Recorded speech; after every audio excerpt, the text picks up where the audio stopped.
সংখ্যালঘু সংগ্ৰাম পৰিষদ কলিয়াবৰ জিলা সমিতিৰ তৰফৰ পৰা কলিয়াবৰ মহকুমাধিপতিৰ জৰিয়তে মাননীয় মুখ্যমন্ত্ৰী ডাঙৰীয়ালৈ এখন স্মাৰক পত্ৰ প্ৰেৰণ কৰা হয়। আজি কলিয়াবৰ জিলা সংখ্যালঘু সংগ্ৰাম পৰিষদৰ এটা দল উপস্থিত হয় কলিয়াবৰ জিলা মহকুমাধিপতিৰ কাৰ্যালয়ত।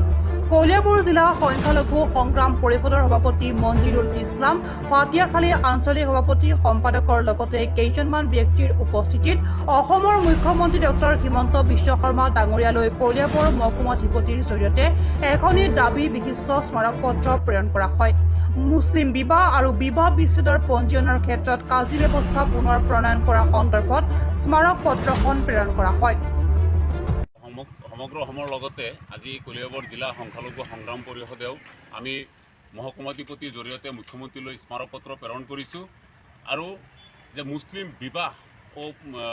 তালাক যি পঞ্জীয়নভুক্ত কৰা হয়, যাক আমি কাজী বুলি কওঁ, আৰু এই প্ৰথাটো আপোনাৰ 1935 চনৰ পৰা আৰম্ভ হৈছিলে আৰু এই প্ৰথাটো মানে নাইকিয়া কৰিব খুজিছোঁ। গতিকে আজি স্মাৰক পত্ৰৰ যোগেৰে আমি এই প্ৰথাটো ঠিক ৰাখিবৰ কাৰণে আমি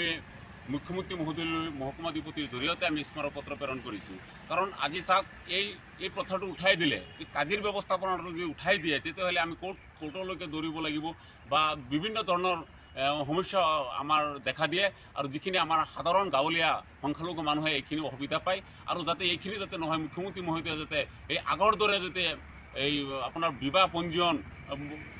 প্ৰক্ৰিয়াটো যদি ঠিক ৰাখে, তাৰ কাৰণে আমি আজি অসম সংখ্যালঘু সংগ্ৰাম পৰিষদ কলিয়াবৰ জিলা সমিতি আমাৰ এয়া সদস্যসকল আছে বা বিষয়ববীয়াসকল আছে, তেওঁলোকৰ লগত লৈ আজি আমি আহি পেলাই স্মাৰক পত্ৰ প্ৰেৰণ কৰিছোঁ।